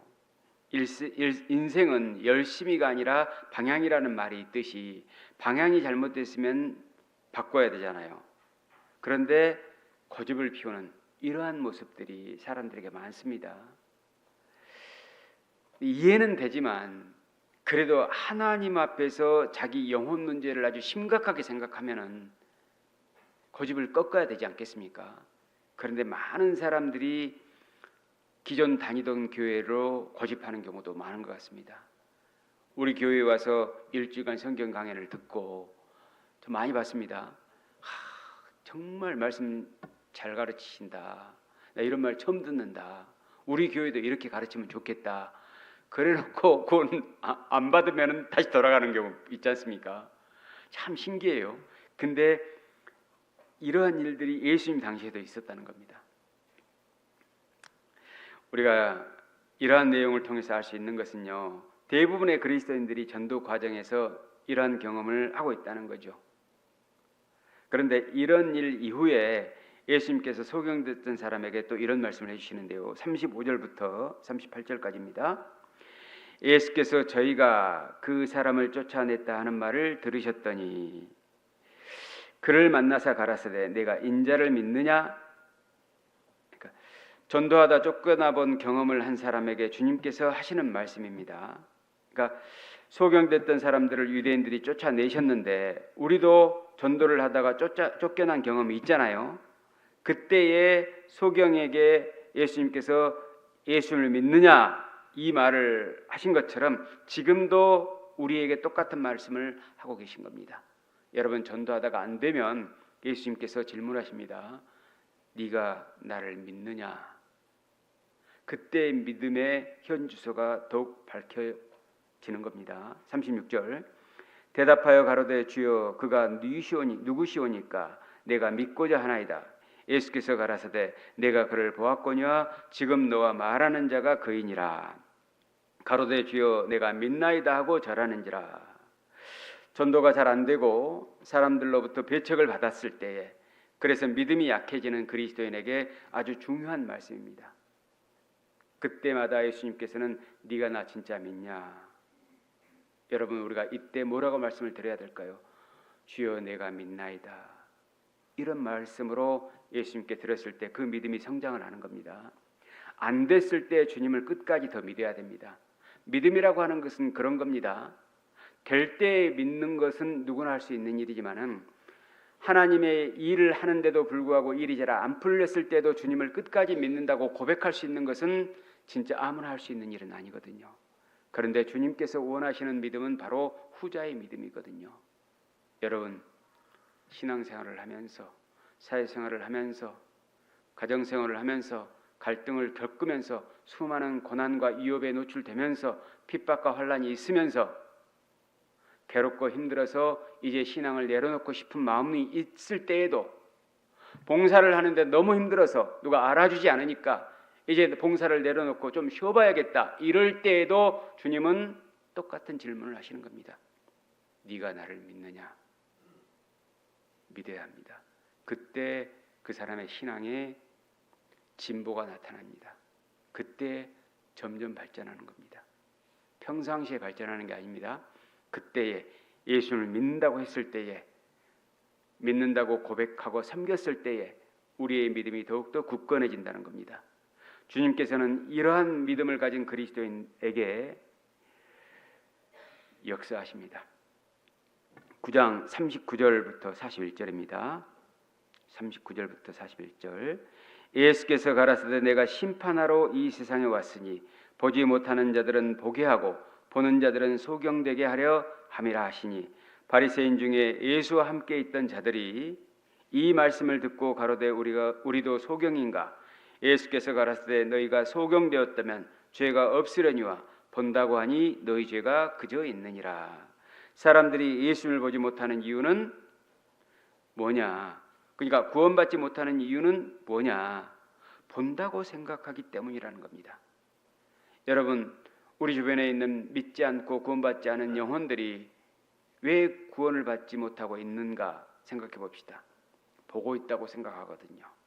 돈과 명예와 권력과 종교와 윤리를 보는 것으로 착각하고 있으니까 그런 겁니다. 높은 자리에 앉아 있으니까 자기는 본다는 겁니다. 돈을 많이 가지고 있으니까 자기는 본다고 생각하는 겁니다. 우리는 세상에 본다고 생각하는 사람들을 향해서 그들은 보지 못하고 있다는 것을 알고 대해야 됩니다. 그리고 그들이 보지 못한다는 것을 가르쳐줘야 됩니다. 진짜 보는 것은 물질의 세계가 아닙니다.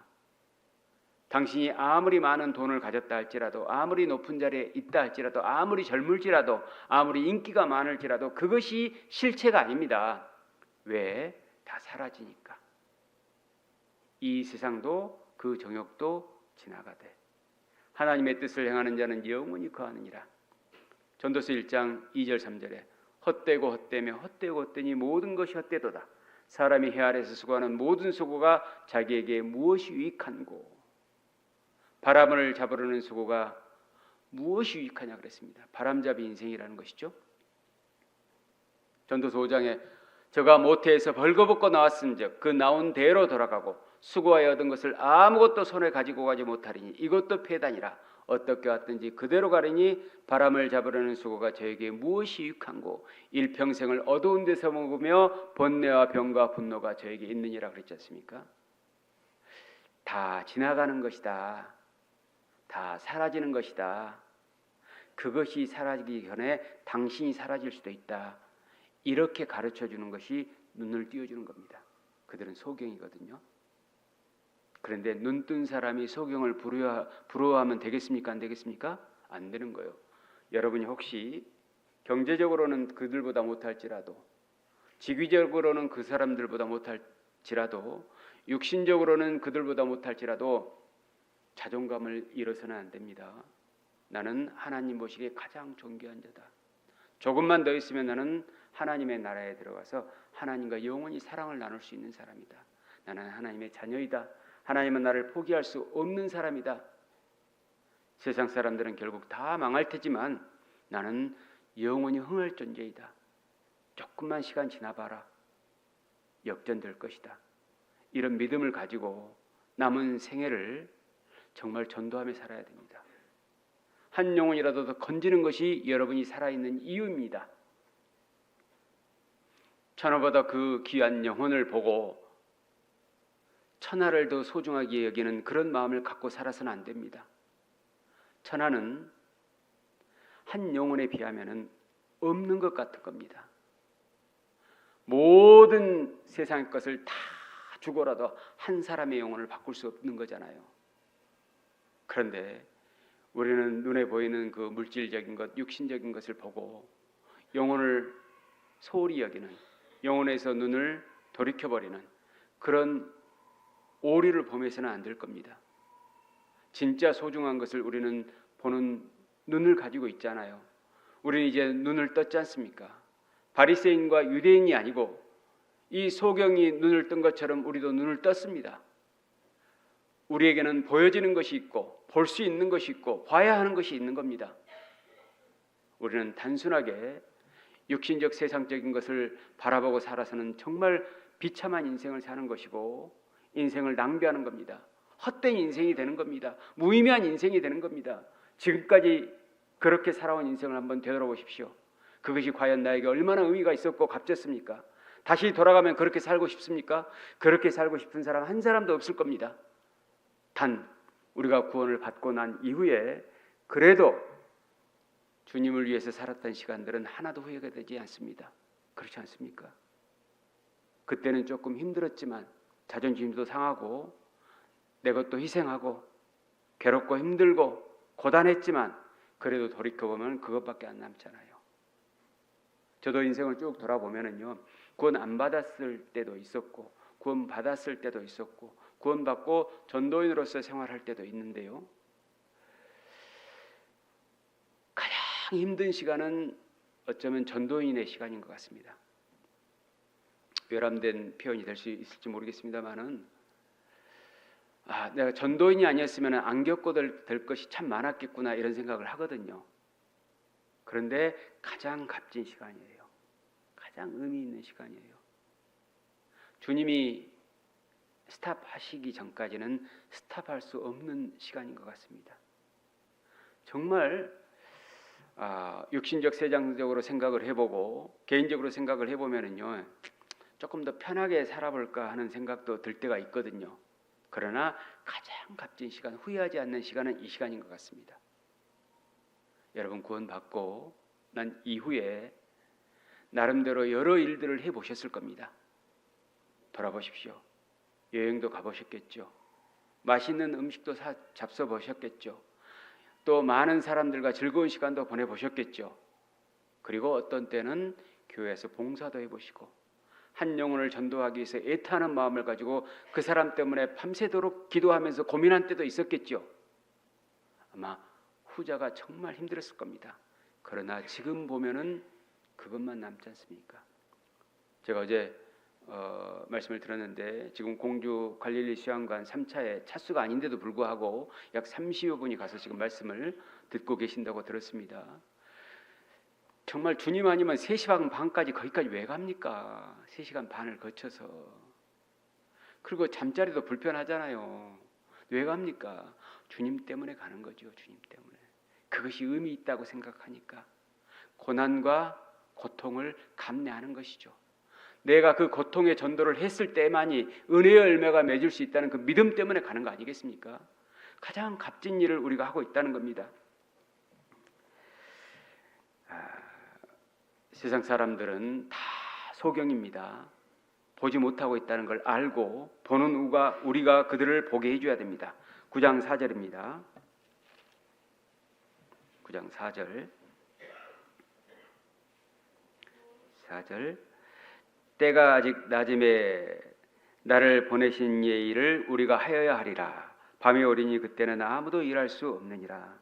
우리는 주님처럼 소경의 눈을 뜨게 하는 일을 위해 이 땅에 존재하는 겁니다. 일할 수 없는 밤이 곧 될 겁니다. 이 눈이 있더라도 소경이면 밤이 되겠죠. 그런데 예수님께서 이 표현을 참 잘해 주신 것 같은데요. 일할 수 없는 밤을 말씀해 주신 겁니다.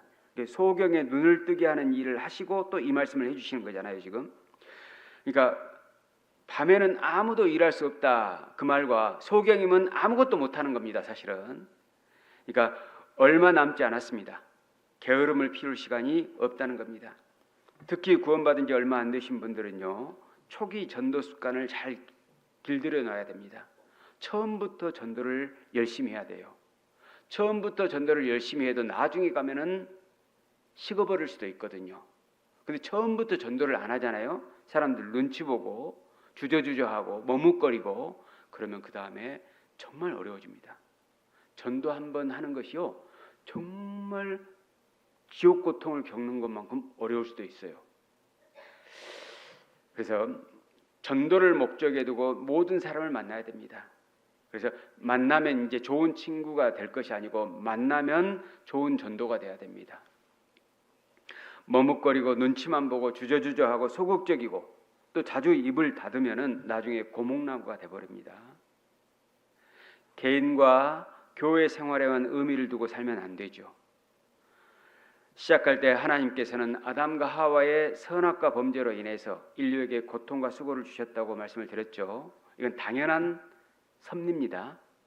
이 두 가지를 우리는 당연하게 받아들이고 이걸 그대로 극복해야 됩니다. 그러니까 고통과 수고는 어쩔 수 없는 거니까 이러나 저러나 고통과 수고는 겪어야 된다고 생각을 하는 겁니다. 그러니까 육신을 위해 살아도 고통과 수고는 있어요. 그런데 영혼을 위해 살아도 고통과 수고는 있는 건데 육신을 위한 고통과 수고는 무의미한 거지만 영혼을 위한 고통과 수고는 의미 있는 것이니까 어떻게 해서든지 한 영혼이라도 더 건지기 위해서 고통과 수고를 감내해야 된다 그 말입니다.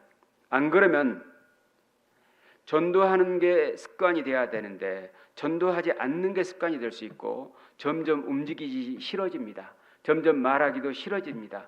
이게 굳어버리거든요. 사람의 뇌라고 하는 것이 아주 습관에 민감하다고 합니다. 점점 안 움직이잖아요. 점점 생각하기를 싫어져요. 나이가 들어가면서 그렇다네요. 사람의 뇌는 나이가 들면은요, 점점 움직이기를 싫어하게 하는 그런 신호가 나타난답니다. 왜냐하면 생명 유지만을 위해서 심장과 폐 위주로 혈액과 산소를 공급해 주기 때문에 그렇답니다.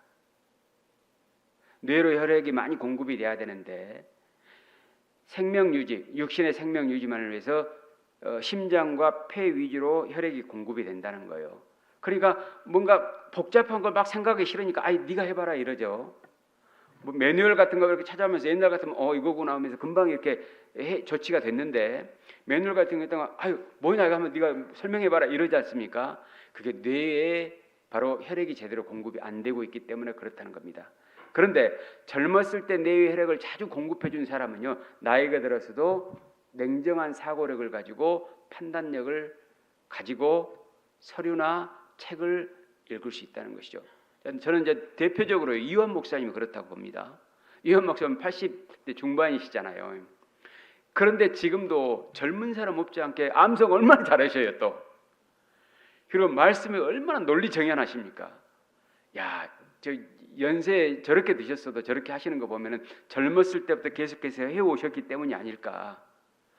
그러니까 뇌가 하나님의 말씀으로 길들여 있는 것 같아요. 근데 아까 말씀을 드린 것처럼 나이가 들면 뇌 기능이 점점 떨어져 가는데요. 안 하면 더 떨어집니다. 뇌의 무게가 남자가 1350g이고 여자가 1250g이라고 하거든요. 그런데 나중에 나이가 들면 부피가 1200g으로 줄어진대요. 나이가 들면서 기억력, 판단력이 떨어져요. 그러니까 냉장고 문 열고 내가 뭐 가지러 왔더라 이럴 수도 있고요. 전화기 받으면서도 내 전화기 어디다 넣었지 이럴 수도 있다는 겁니다. 그리고 무슨 말을 하려고 하는데 단어 생각이 안 나잖아요. 뭐였더라? 이걸 뭐라고 하지? 막 이런 생각이 나는 것이죠. 그러니까 뇌의 노화 속도가 빠른 건 안 쓰기 때문에 그런 건데요. 특히 인생을 막 사는 사람들은 뇌의 노화가 훨씬 더 빠르대요. 그래서 이 뇌가 많이 노화되면요, 식습관도 문제가 생기고 결국 운동 부족이 나타날 수밖에 없고 또 비만이 올 수도 있고 또 부정적인 생각이 많이 든답니다. 그러니까 평상시에 어떤 습관을 가졌느냐에 따라서 뇌의 영향도 달라진다는 겁니다. 그래서 잘못된 습관을 계속해서 가지면 뇌가 염증 유발 수치가 높아지기 때문에 뇌의 기능이 많이 떨어지고 뇌세포를 더 망가뜨려서 뇌출혈이랄지 뇌경색이랄지 알츠하이머, 치매잖아요. 이런 것들이 많이 나타나게 된답니다. 하지만은 젊었을 때부터 몸을 많이 움직인 사람은 뇌가 기억을 하고 있답니다. 그래서 계속 몸을 움직이게 해서 뇌에 혈액과 산소를 충분히 공급해주면은 건강한 뇌를 가지고도 똑똑하게 살 수 있다는 것이죠. 그래서 여러분들 전도를 위해서뿐만 아니고 자기 뇌 건강을 위해서도 어찌됐든 간에 이 사람 저 사람에게 성경 말씀을 전하고 어찌됐든 간에 이 사람 저 사람 만나서 말씀 전하면서 찾아가고 또 선을 베풀고 선물도 하고 희생하고 헌신하고 이렇게 하시는 것이 자기 뇌 건강을 위해서도 중요하다고 생각을 합니다. 뇌는 어렸을 때부터 습관이 중요하다고 하는데요. 그러니까 이런 거 보면은요, 젊을 때 부지런했던 할머니는 나이 들어서도 몸을 가만히 안 두시더라고, 가만히 보면은. 근데 어렸을 때부터 게으른 사람은요, 세상에 40이 되면은 맨날 누워만 있으려고 하더라고요. 이상하잖아요.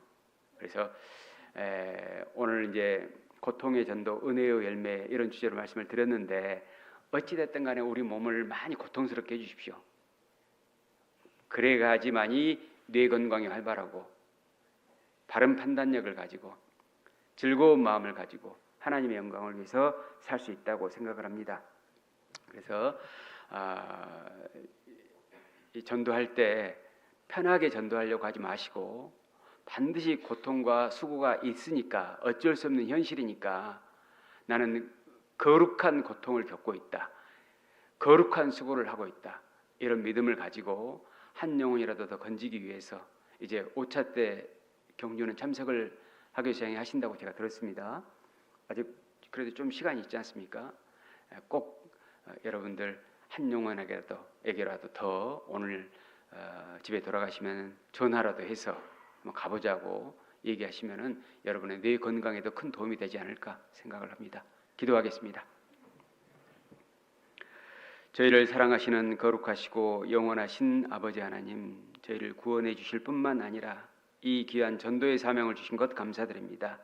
남은 생에 오직 하나님의 영광을 위해서 사는데 그 영광이 바로 전도하는 것이 영광이 되는 줄 믿습니다. 저희들 고통의 전도를 감내하고 은혜의 열매를 하나님께로부터 받을 수 있도록 도와주시옵소서. 이 시간 이후의 일정도 하나님께 맡기며 저희를 사랑하셔서 죄에서 구속하신 주 예수님 이름 받들어 기도드립니다. 아멘. 찬송가 370장 하겠습니다.